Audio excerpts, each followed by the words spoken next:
Many of the problems in the world could easily have been avoided if it wasn't for the grip that the financial elite has. Take the Federal Reserve for instance, or the Bank of England. These institutions were set up with the intent to stabilise the economy and to preserve our currency. But what has actually happened?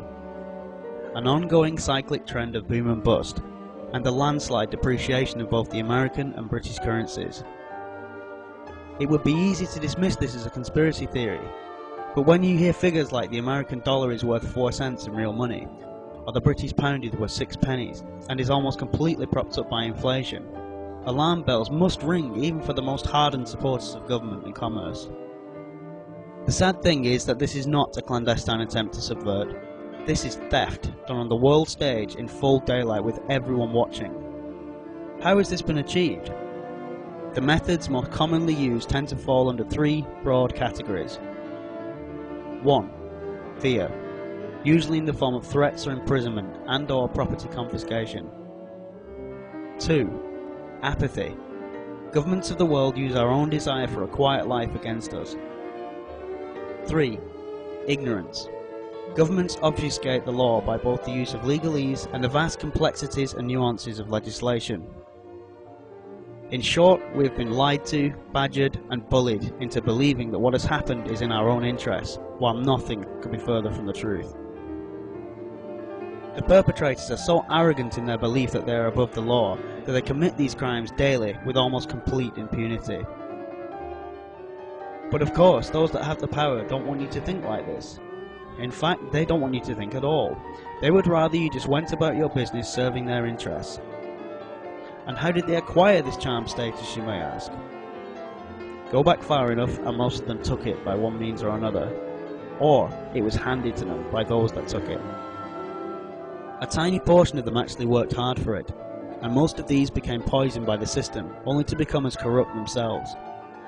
It is clearly easier to trample over people to get to the top than to work for it.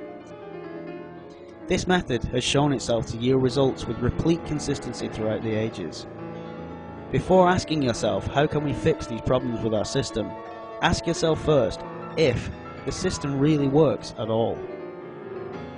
In a sane world, children will be educated to the highest standard so they can go into the fields needed to improve life for everyone on this planet, that all can enjoy the benefits of a safe, clean environment, and they in turn could raise their children to carry on this work, always moving towards a better future. But what we have is almost the complete reverse. Democracy is an illusion. It always has been. It is a game played between those with power that set the rules to favour them, and those that toil their whole lives constantly manipulated into thinking that their efforts are for the benefit of themselves or of all. Simply having a blue or red box to tick on a piece of paper once every 5 years from a pre-selected choice of candidates that are dealing in promises they are expected to keep rather than what they have actually done is not a choice. It is an illusion, designed to make you think you have a choice when in reality you do not. Who are these people that present themselves in positions of authority?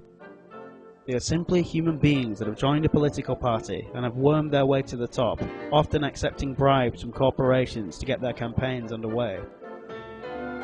No corporation has anything other than its own narrow self-interest at heart.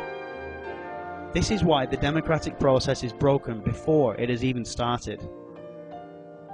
Parties are yoked to their benefactors right out of the gate. The candidate is then obligated to pass bills that serve those that put them into power. This is why so many key manifesto promises are broken, even in the first term of a new office.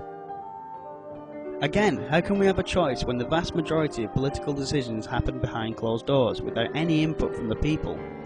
How often are referendums held? Did you vote for the new hospital in your area? Or the new schools being built? How about the roads that are dug up each year, causing massive inconvenience? Or how about the multi-billion-pound nuclear submarine program? In truth, most people accept the fact that they are not qualified to make these decisions and happily delegate this responsibility to those they presume are acting in their interests. But how do the majority expect to use even the small amount of power they have when they don't understand economics, geopolitics, or the law? What is it you're voting for? And be honest. Sure, you might like a few of the promises that are being made, but most people vote based on whether or not they actually like the candidate's demeanour.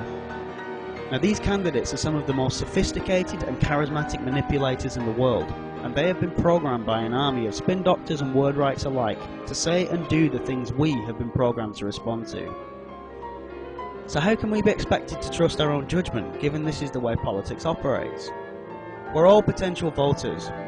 We're told all our lives that we, the people, have the power. So would it not make sense to teach our young about politics and economics in school? In England, you get the right to vote at the age of 18. But how many 18-year-olds really understand how global politics operates? Are they even aware of what the fiat monetary system is? Have they the life experience to see through the lies of those with power? And even if they did, they are no different to the rest of us when it comes to just how conniving and slimy these politicians are. Let me give you an example. What happens if you get caught stealing from work? You should expect to be fired and the police informed. You could even be given a prison sentence. But what happens to politicians when they get caught stealing money from their constituents by abusing their personal expenditure allowance to pay for extensions to their private residences, which are so expensive that the same money could have paid for an entire house? They squabble about whether or not they should be made to hand the money back. This is ridiculous. How can there be one rule of law for the majority and another for those that rule? And how can these people be considered trustworthy when they can't even be trusted with their personal expenditures? Who knows what they're doing with the budget? Corruption is systemic in politics, and it's easy to see why. As if bribes from corporations to get leadership campaigns underway wasn't bad enough. Have you ever asked how the local hospital contract was chosen, for instance?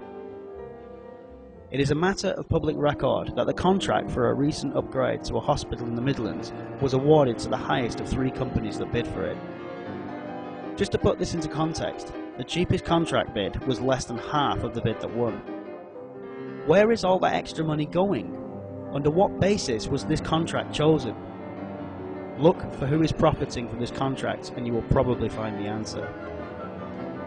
Now, as was discussed earlier, we delegate authority to those that serve the public interest. The presumption is that our grievances are taken to Whitehall and heard before the government. So all politicians are given the right to vote on bills and amendments that serve their constituents and the country as a whole, right? Wrong. Some of the time this is true, but the majority of the time they are forced into towing the party line by the whips. How can we call it a representative democracy when politicians are told to serve the party before serving their constituents? You're literally voting for a candidate that is then being told how to vote. As you can see, this is clearly nonsense. Could this be any further from a true democracy? So how do we proceed, knowing what we know? Whatever else may be disagreed upon, it is a given that the application of logic, rationality, and skepticism constantly leads us to more productive and more compassionate conclusions. We must utilise reason and our critical thinking abilities to find the best possible solutions to both our individual and shared problems and struggles, to ensure a better future for all humanity.